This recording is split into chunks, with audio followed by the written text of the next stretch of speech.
insecurity and corruption. And we're going to Abuja. That's where Professor Femi Odekunle joins us from. He's a professor of criminology and social science. He formerly of Ahmadu Bello University, Zaria, but now he's with the University of Abuja. Morning, and thank you for joining us.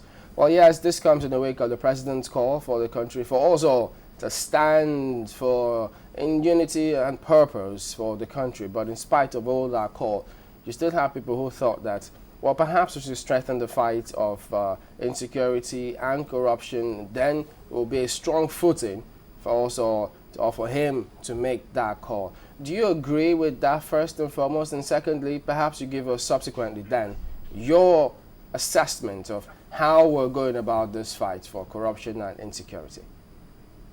I do not think the leadership of this country over time has been serious about the fight against corruption or about the strategic fight against insecurity. Of course, they are related because if there had been no corruption to the level we have it in this country, the problem of underdevelopment would not have been that serious. And if the problem of that development had not been that serious, it would not have produced the regression in security that we are experiencing to date. The fact on the ground is this.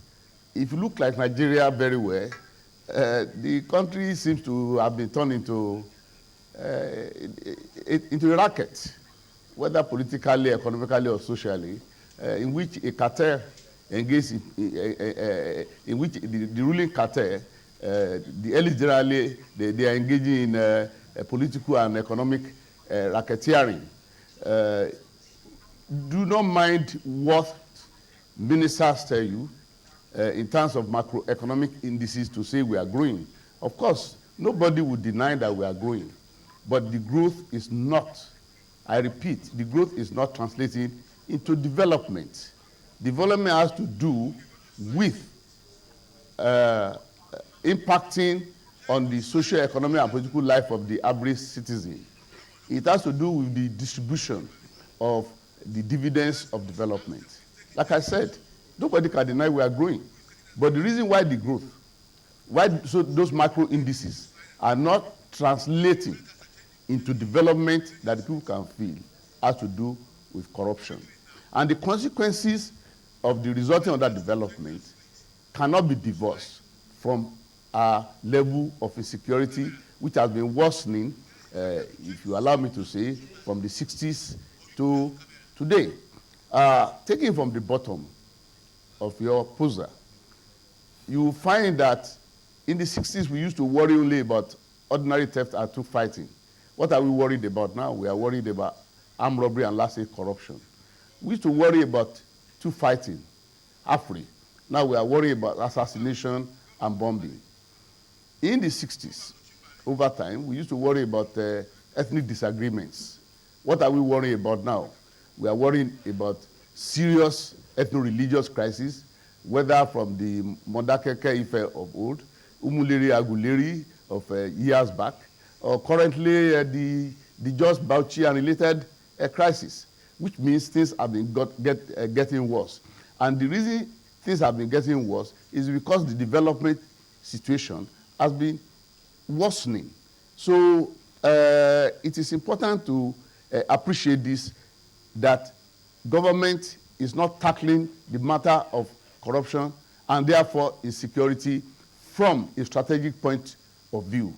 Of course, you find a situation whereby you have the ICPC, you have the EFCC arresting A, B, or C, but at the end of the day, you find that in your National Assembly, you are having people who in other countries will be considered a criminal sitting and making laws for you.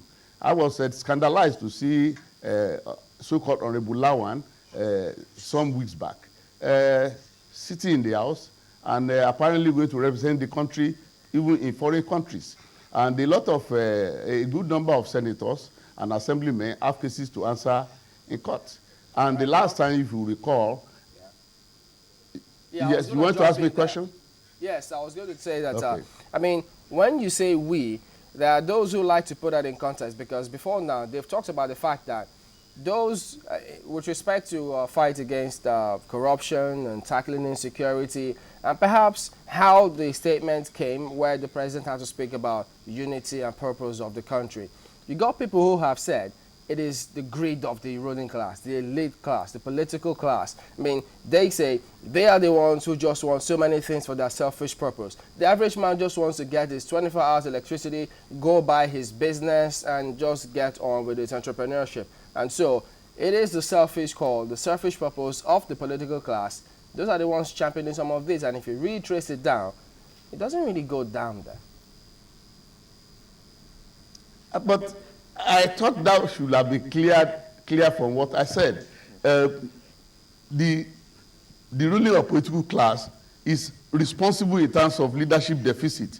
You know, you have this ethos. I've written papers and given public lectures to talk about the problem of the leadership ethos, which has been ruling us since about the late 70s, which says that everybody must be allowed to seek his own good, and on that basis, the common good will be served.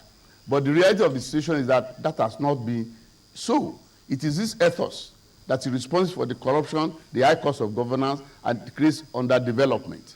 And like I said, regardless of what ministers, the coordinating minister, the CBN, the capital market, and all the so-called prophets of macroeconomics will tell you, relate that to the findings of the United Nations Development Program, Human Development Index in Nigeria, year in, year out, whether in terms of education, in terms of health, in terms of illiteracy, in terms of water, in terms of light, in terms of whatever.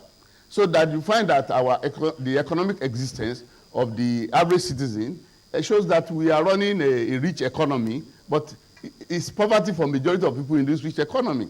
If you look at political relationship, because you have three indices: economic, political, social. In terms of the economy, I said we have poverty in a rich economy. In terms of political relations, you have a situation whereby these leaders have turned the concept of democracy, which is government of the people, by the people, for the people, they've turned it into one, which I always say, this government of the greedy, by the greedy, for the greedy.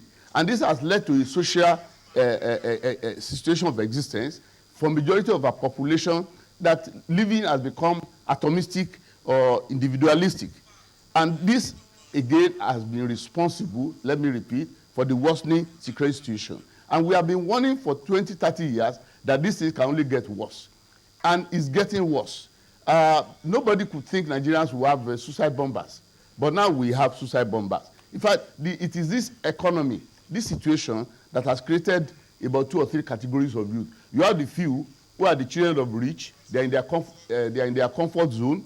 They go to good schools. Immediately they graduate. Their parents fix them up in various occupations. But then you have the majority who, of course, are trying to get by and trying to key into this corrupt system, hoping that one day they too will be able to make their own.